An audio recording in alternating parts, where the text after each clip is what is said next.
Salam damai dan sejahtera di dalam nama Tuhan Yesus Kristus. Pada video ini, saya menjelaskan mengenai kelahiran Yesus Kristus dari kitab Injil Matius pasal yang pertama ayat 18 sampai 25. Demikianlah firman Tuhan.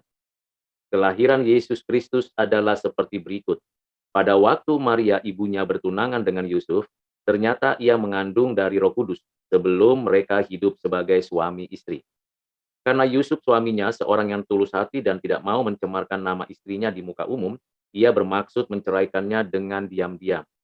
Tetapi ketika ia mempertimbangkan maksud itu, malaikat Tuhan nampak kepadanya dalam mimpi dan berkata, "Yusuf, anak Daud, janganlah engkau takut mengambil Maria sebagai istrimu, sebab anak yang di dalam kandungannya adalah dari Roh Kudus. Ia akan melahirkan anak laki-laki, dan engkau akan menamakan dia Yesus, karena dialah yang akan menyelamatkan umatnya dari dosa mereka." Hal itu terjadi supaya genaplah yang difirmankan Tuhan oleh Nabi. Sesungguhnya anak darah itu akan mengandung dan melahirkan seorang anak laki-laki, dan mereka akan menamakan dia Immanuel, yang berarti Allah menyertai kita. Sesudah bangun dari tidurnya, Yusuf berbuat seperti yang diperintahkan malaikat Tuhan itu kepadanya. Ia mengambil Maria sebagai istrinya, tetapi tidak bersetubuh dengan dia sampai ia melahirkan anaknya laki-laki, dan Yusuf menamakan dia Yesus. Demikianlah pembacaan firman Tuhan. Yang berbahagia ialah kita yang mendengar, menyimpan, dan menghayati kebenaran firman ini di dalam hati dan perbuatan kita. Amin. Kiranya damai sejahtera Kristus yang melampaui segala akal, itulah yang mengatur dan mengendalikan hati dan pikiran kita. Haleluya. Bapak, Ibu, dan Saudara yang kekasih di dalam Kristus. Di dalam ayat-ayat yang baru saja kita baca dan kita mendengarkannya, ada beberapa hal yang perlu kita pelajari, kita cermati, dan kita renungkan. Yang pertama, Maria mengandung dari Roh Kudus. Yang kedua, Yusuf dengan penuh kesadaran dan pimpinan dari Roh Kudus serta keberanian mengambil satu keputusan, menjadikan Maria sebagai istrinya. Yang ketiga, sepanjang Maria mengandung dari Roh Kudus, yaitu Yesus namanya, sepanjang waktu itu, bahkan sampai kelahirannya, Yusuf dan Maria tidak melakukan hubungan suami istri. Mari kita mempelajari satu bagian demi satu bagian yang sudah saya sampaikan. Yang pertama adalah Maria, mengandung dari Roh Kudus. Ketika Maria menerima karunia dari Allah ini, Maria menyadari bahwa ia tidak layak, tidak pantas untuk mengandung dari Roh Kudus. Karena memang Maria adalah manusia yang berdosa, sama seperti semua orang berdosa, tetapi Maria mendapatkan kehormatan dari Tuhan Allah dan dikuduskan, dikhususkan oleh Tuhan Allah, sehingga Maria sebagai perempuan yang terpilih menjadi perempuan yang mengandung dari Roh Kudus. Rahim Maria dijadikan sarana untuk kelahiran Yesus Kristus, juru selamat, penebus umat manusia yang efektif bagi umat pilihannya. Maria mengandung dari Roh Kudus, padahal Maria masih dalam status sebagai tunangan dari Yusuf. Bagi Maria, ini sungguh tidak masuk akal. Bagi Maria, ini tidak mungkin bisa terjadi. Tetapi karena dari Roh Kudus, Maria mengandung, bukan karena perbuatan manusia, bukan karena ada hubungan dengan laki-laki siapapun itu. Benar-benar Maria dalam keadaan suci, masih perawan, dan tidak pernah melakukan hubungan suami istri dengan siapapun, atau mengalami kecelakaan apapun. Maria dalam keadaan yang baik, yang suci, dan ia diperkenan oleh Tuhan Allah. Mengandung dari Roh Kudus berarti Maria mendapatkan kasih karunia yang khusus karena rahimnya dikhususkan, dikuduskan, bahkan seluruh keberadaannya.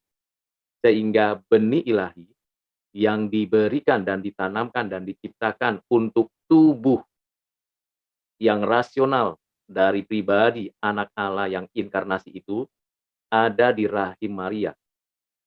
Dengan demikian, Maria di dalam rahimnya ada benih itu dan berkembang, bertumbuh menjadi seorang yang disebutkan namanya Yesus.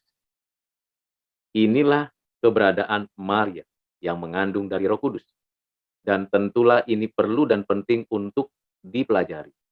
Bagaimana mungkin Maria dapat mengandung dari Roh Kudus? Tentu karena ada kuasa Tuhan Allah. Dari yang tidak mungkin dapat menjadi mungkin. Dari yang tidak ada dapat menjadi ada. Pemikiran mengenai Tuhan Allah menciptakan tubuh, memberikan tubuh, memanusiakan yang ada, itu adalah kedaulatan Tuhan Allah.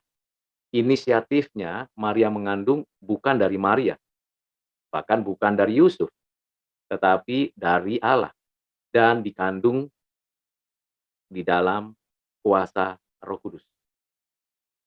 Dengan kata lain, Maria benar-benar mendapatkan kehormatan dari Allah. Dan Allah lah yang menyatakan kasih anugerah pertolongan kepada Maria. Tentulah Maria awalnya kaget, heran, bingung, bisa juga merasa tidak pantas dan sebagainya.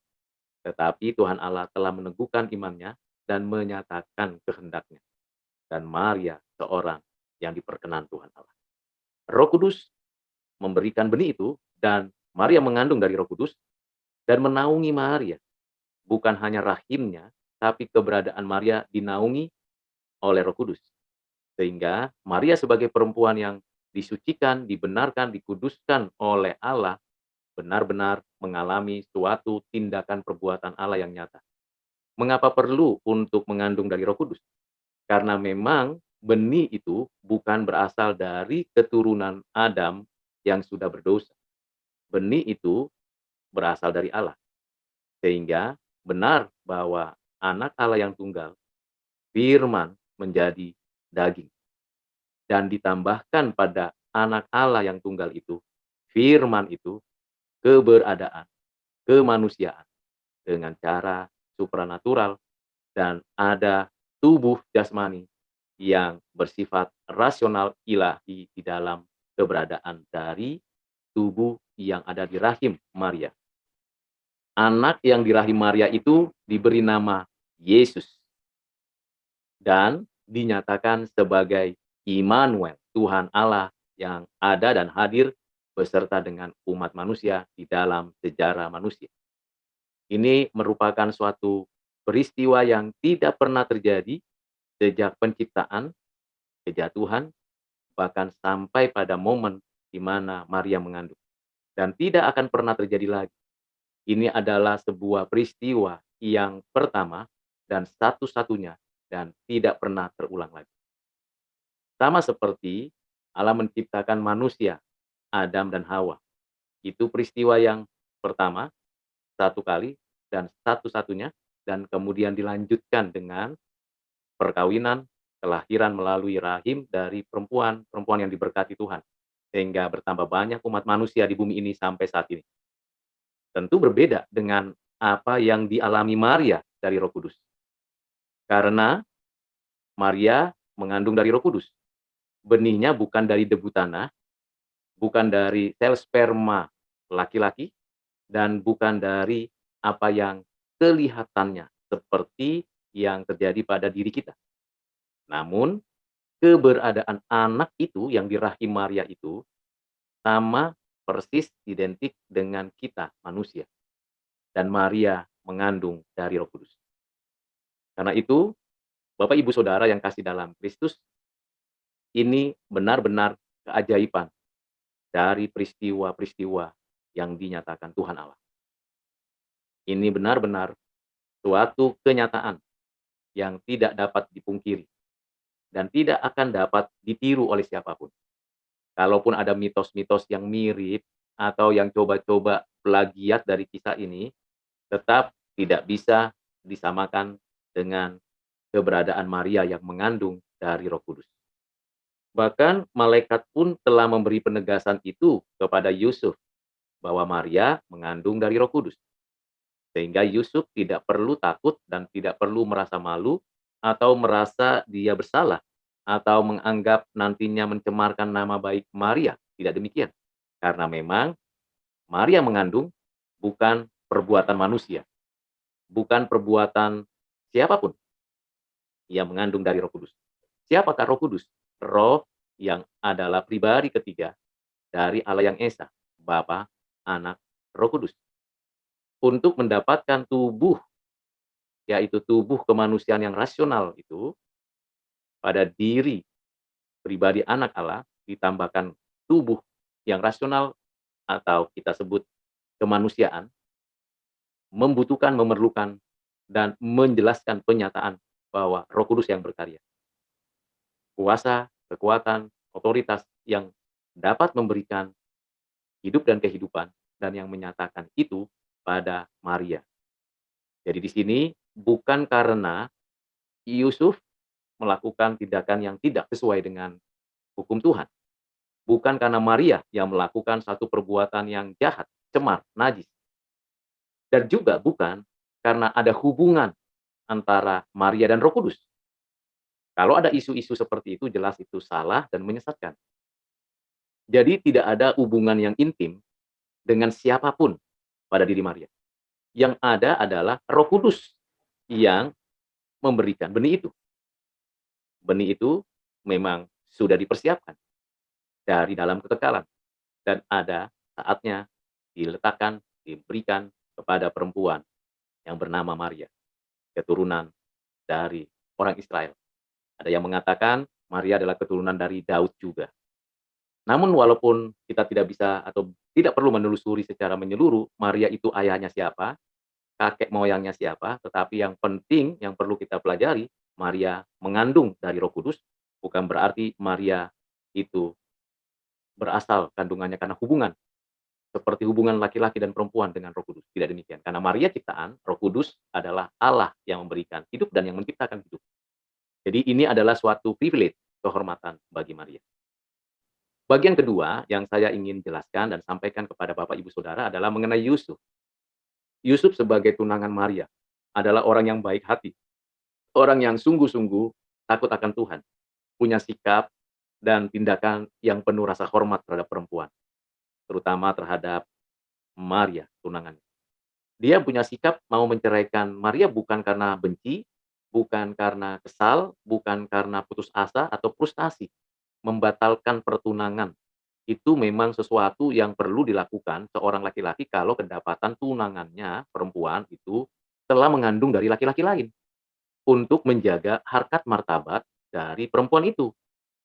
Namun, sesaat terjadi peristiwa itu dan sesaat peristiwa mau mengambil keputusan untuk memutuskan hubungan pertunangan, Yusuf mendapatkan firman dan malaikat memberitahu kepada Yusuf bahwa Maria mengandung dari Roh Kudus. Jangan takut ambil.